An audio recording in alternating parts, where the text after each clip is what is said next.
Good morning. Welcome to the table talk. Let me take this off for a second. Welcome to the table talk. This is the fifth episode of the Table Talk podcast today. I'm very excited. We got a great show for you today.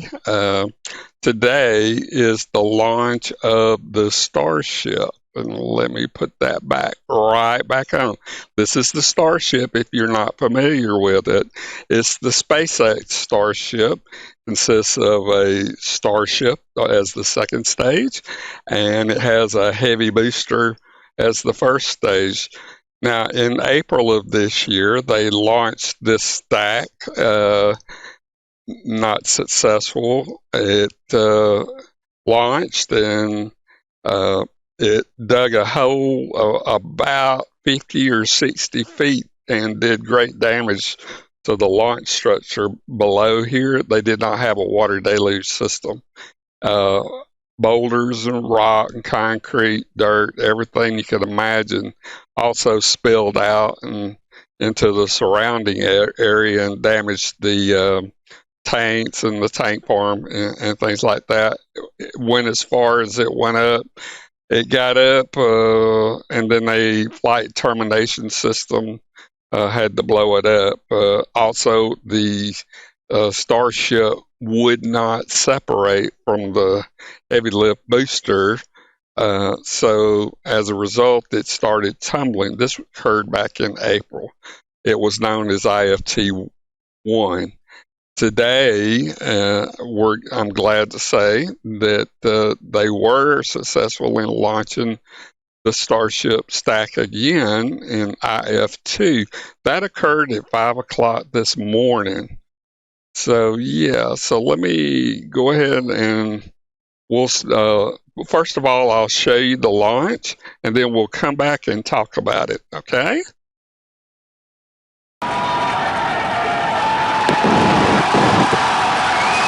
Vehicle pitching downrange.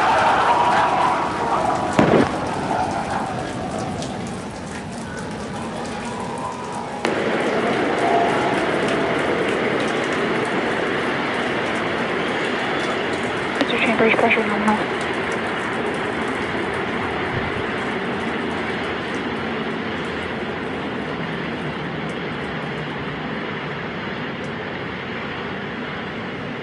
We are T plus 40 seconds into the flight of Starship.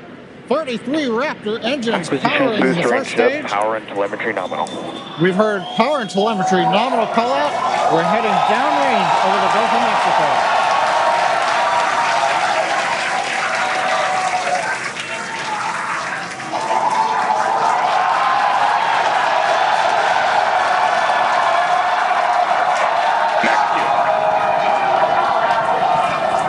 And that call out tells us Starship is through the period of greatest stress on the way to space. Now the next major event is hot staging in just over 90 seconds from now. To get ready, the booster will shut down all but 3 of the Raptor engines. Clamps holding the 2 stages together will release, and the Starship's second stage will ignite its engines. Starship will then separate from the Super Heavy booster and head to space. And at the same time, the 3 engines that are still firing on Super Heavy will flip the booster around. 10 more engines will ignite for the boost back burn, putting the first stage on path for a splashdown in the Gulf of Mexico.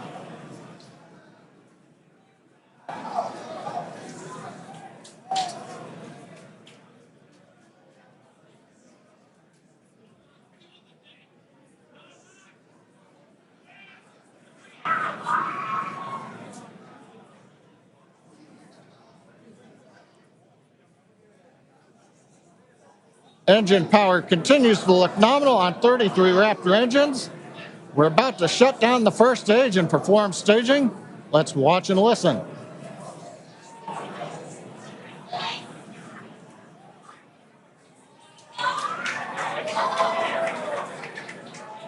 And acquisition of signal Houston and New Orleans. Booster engine cut off.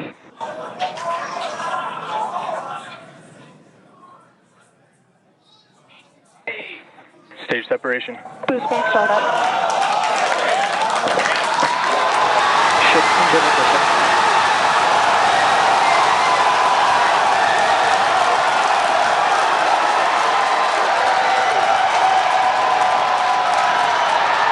You're hearing the cheering. The first ever successful hot stage for SpaceX's Starship. Incredible views of our Super Heavy booster.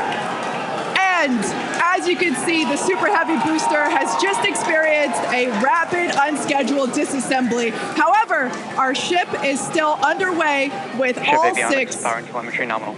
And we just heard there, ship avionics, power and telemetry nominal. All 6 engines are lit, as you can see from the GUI there at the bottom right-hand side of your screen. Now, we did know that the that hot staging was going to be incredibly dynamic. We knew that there was a chance that the booster would not survive, but we're going to take that data and figure out how we can make the booster better for the next hot stage. Yeah, that hot staging put a lot of load on the top of the booster, and of course it flipped around there, a lot of dynamic stuff happening. But ship is still going strong. And it's doing great. Right now, the ship, the second stage, is on its way. Like we said, you can see all 6 of its engines are ignited. The next major milestone for the ship will be the shutdown of those engines, or SECO, second engine cutoff, which if you follow our Falcon 9 launches, familiar terminology there. So far, today has been incredibly successful, even with the RUD of the Super Heavy booster. This is amazing. Primary objective of the booster today, to get to hot staging, to get ship on its way to orbit. It did that admirably. Yeah, we definitely asked. Starship trajectory nominal. All right, great news there. That trajectory for ship is Acquisition of nominal. signal, Cape Canaveral. Once again, Starship's second stage. It's firing those engines, and as you just heard, everything's looking good. Now, for the ship, we wanted it to survive hot staging, which, as you can see there by that little dot on your screen, it did. We also want to basically demonstrate that the successful startup of those engines, demonstrating controlled ascent, which is what it's doing right now, and eventually orbital insertion. We are hoping to basically send this around the Earth, and if it makes it this far, splash down in the Pacific Ocean, a couple hundred miles north of Hawaii. Now, if we get that far, like all of that sounds great. Secondary objectives for ship, again, continuing to gather engine data and about its health, performance. Nominal ship chamber pressures. Great news there. That tells us that the chamber pressures inside of the Starship, again, that's that small dot on your screen, basically the propellant pressures in the ship are looking good. Yeah, the bottom right corner of your screen, you can see essentially a user interface showing us which engines are lit. So the 3 center sea level Raptor engines on ship are gimbaling engines. The 3 outer engines in the triangle, the larger ones, are Raptor vacuum engines. All of them continuing to fire nominally. So they're at the pressures that we expect to try to get into our target trajectory today. Yeah. And we're not targeting orbit today. We're targeting almost orbit today. That's very intentional as part of the mission design. The goal is to get to a thrust profile similar to what we would need for orbit, but also to get to the energy levels that the ship would need to dissipate for re-entry. And so we're actually going in a suborbital trajectory today, but that trajectory will get us to the energy levels that we need at re-entry, where we can really stress that heat shield and get valuable data on re-entry. And those calls that we are still on a nominal trajectory here and seeing nominal pressures means that we have a really good shot of hitting our target orbit. Yeah. Now, if the booster had survived, we would be around the time where it would be getting ready to land, performing its re-entry, but it unfortunately did not survive. That being said, that's okay. It survived several seconds after hot staging. So we're going to take that data and improve the hot staging sequence and probably improve the hardware itself for the next flight.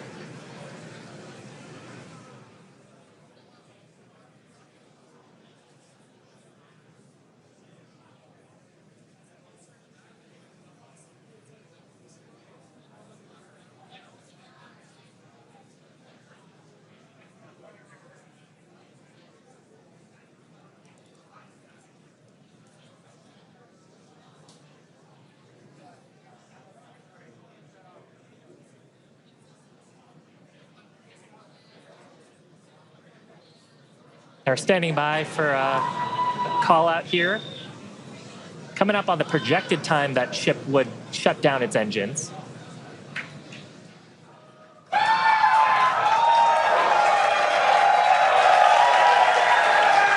As you can tell by the excitement from the crowd here at Mission Control Center in Hawthorne, there's a great view of our Star Command Center. That's our control center at Starbase Texas. The crowd here, Mission Control Center behind us in Hawthorne. Everyone is super exciting. What a successful day this has been so far.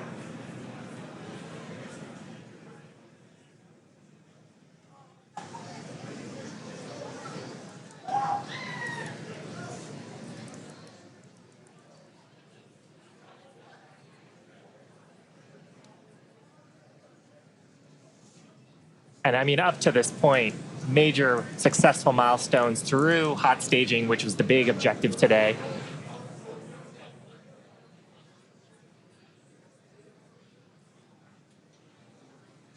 So we are going to head into the coast phase, planned for the next about hour and 5 minutes. We'll be returning around the T+1 hour and 15-minute mark. And that's while we're waiting for Starship to continue on to its next step for reentry. We're not totally sure what video we're going to get, and that video comes normally by overflying ground stations, but we don't have a ton along our flight path. So fingers crossed that we will get some via Starlink on this mission since we're testing that out.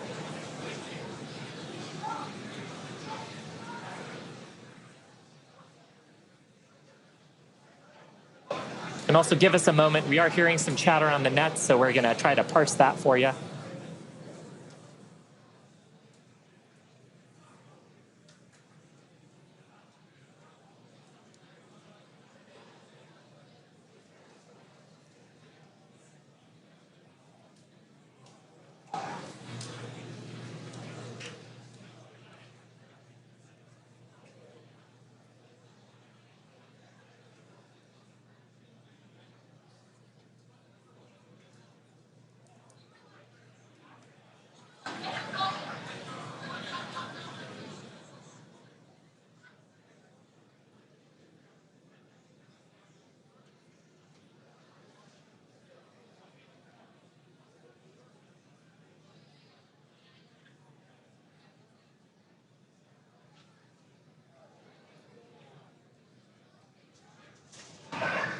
John Innsbrucker back here in Hawthorne at our webcast desk. We have lost the data from the second stage. We had heard a call out that we were in terminal guidance, which means we were getting near the end of the approximately 6-minute burn of Starship. But we haven't gotten any more data since then, so we think we may have lost the second stage. So we would not be into coast phase. We wouldn't be able to come back in an hour or so and possibly get ready for reentry. However, what we do know right now is we had an on-time launch at 7 o'clock. We got through the boats. First stage looked beautiful with 33 Raptor engines firing.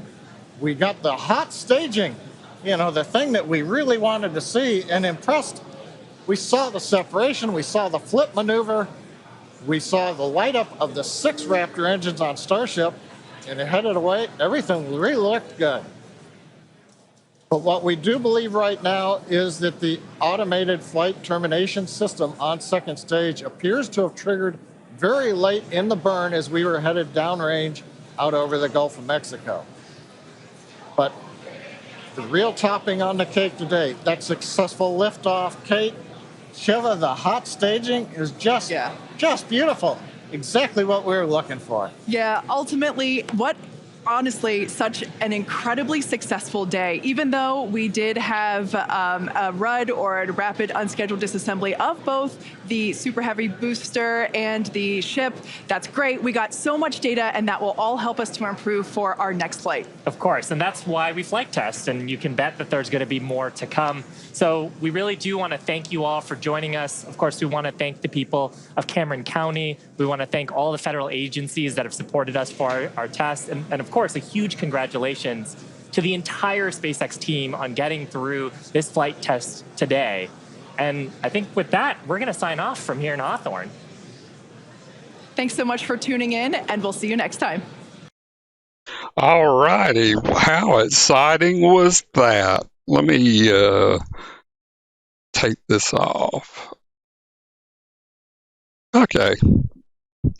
So,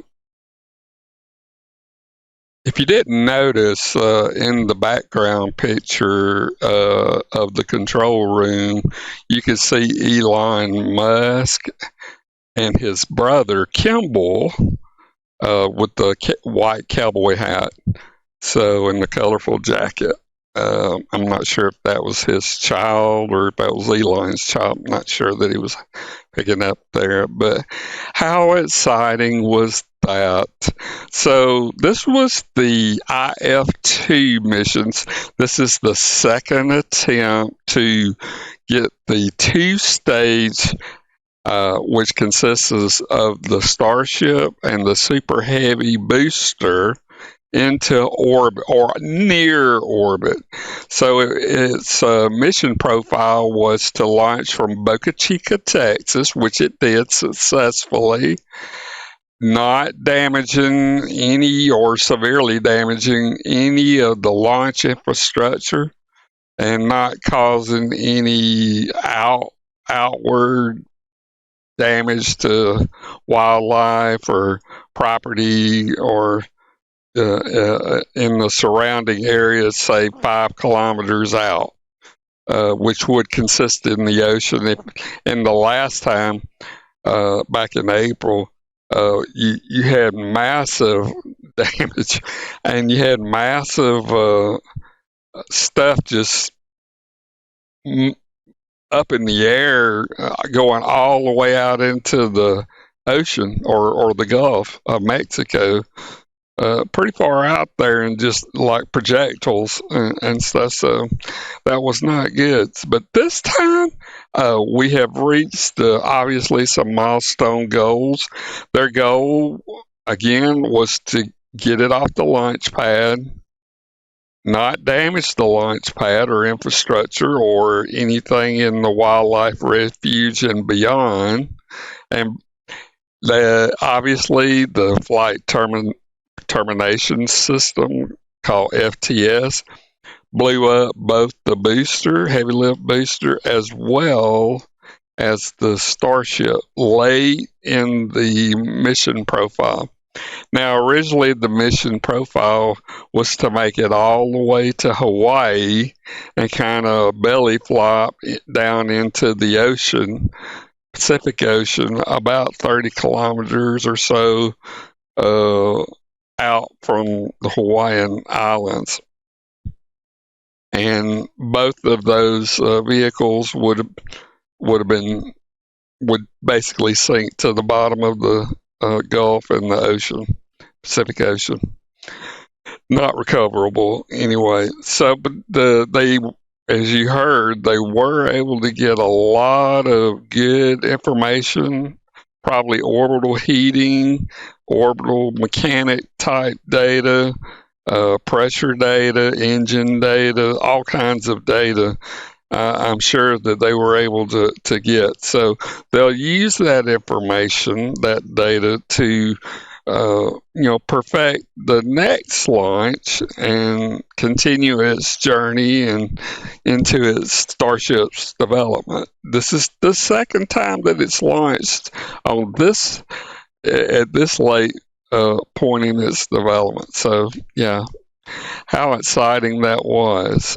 So, to give a few little details, the Starship is a two-stage super heavy lift launch vehicle and a spacecraft under development by SpaceX. It happens to be the tallest and most powerful space launch vehicle to have ever flown, including the Saturn V rocket that brought Apollo 11 to the moon, to land on the moon, and others, all the way to Apollo 17, I believe it was. Starship is intended to be fully reusable, which means both stages would be recovered after a mission and reused. The Starship space vehicle is designed to supplant or replace the Falcon 9 and the Falcon Heavy rockets. This is the rockets that currently take the NASA crews to the space station, as well as crew supplies, as well as the Starlink satellite constellation launches. And I believe they've had a record set of launches of 200 and something launches this year on the Falcon 9. It happens to be a very reliable rocket system using the Merlin engines. This happens for Starship, it uses the Raptor engines, both a ground version as well as an orbital version of the engine. SpaceX is planning to use the Starship vehicles as both tankers, refueling other starships to allow missions to geosynchronous orbit and to go to the moon, probably the gateway spacecraft that will be at a libration point L2, I think, maybe, around the moon, and then go from there to the surface of the moon, as well as on to Mars. A lunar variant of the Starship is to land astronauts on the moon as part of NASA's Artemis program, and I believe that is Artemis 3. Yes, I believe so.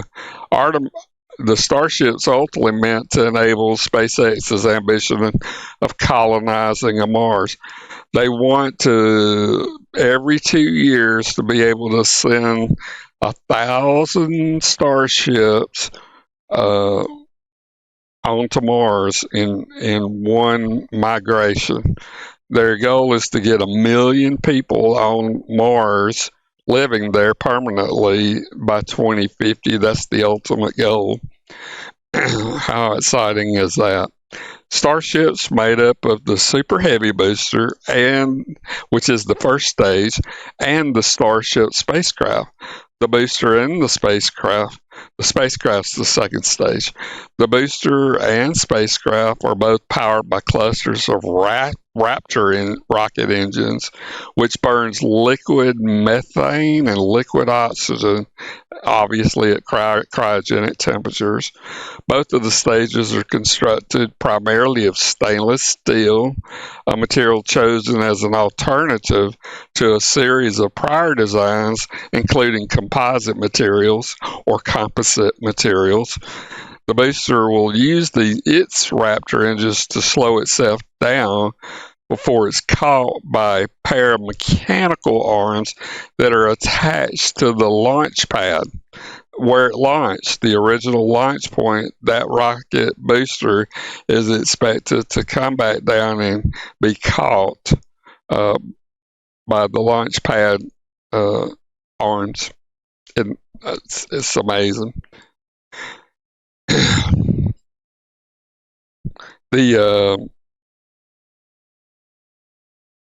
Meanwhile, the Starship spacecraft is protected during atmospheric reentry by its thermal protection system, and it's on the windward side, the side that would be coming down in a belly flop mode down, so it would have thermal protection, and then the stainless steel on top. So it's just one half of the vehicle. The top is considered to be the leeward side. The bottom is considered to be the windward side, and it would receive a lot of heating, probably about 3,000 degrees Fahrenheit if I had to remember.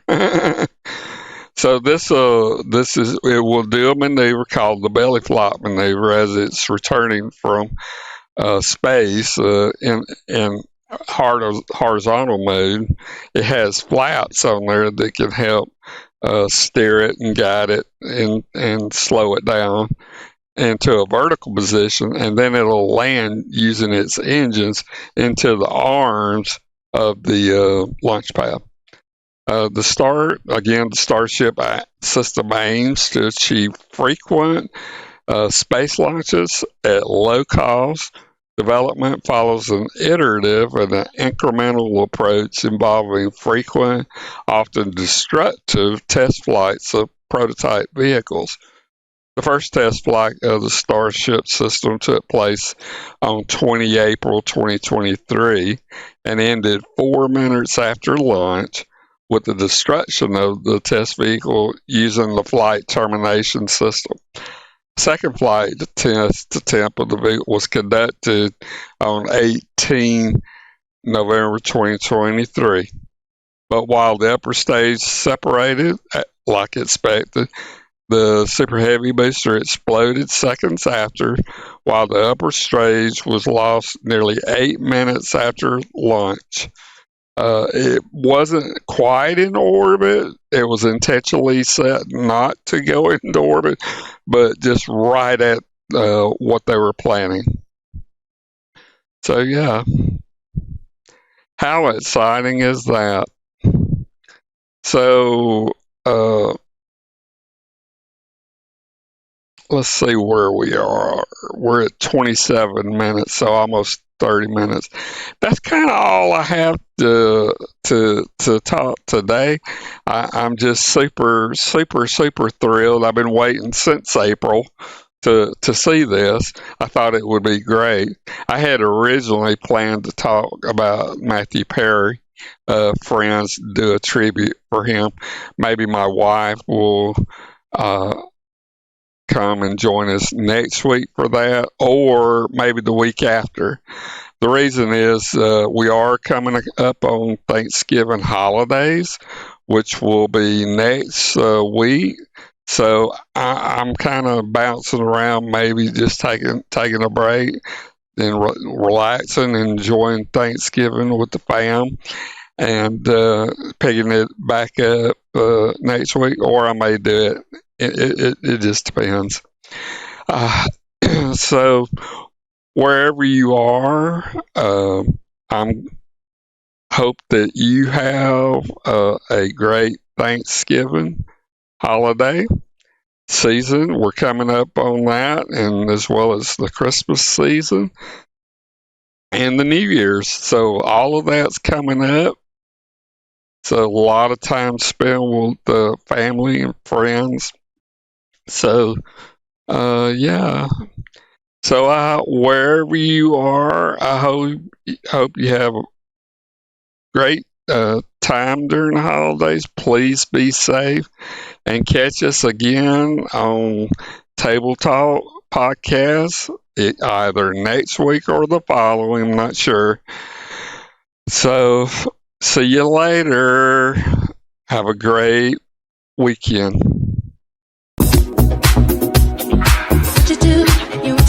But I can't let it go so easily until I see what it could be eternity or just a week. We know our chemistry is off the chain, it's perfect now, but will it change? Just need a yes, just need a no, just do your thing, we'll see how we go. Oh, rush it, don't succeed, yeah. Get yourself off and try again, get this it off and try again, rush it, don't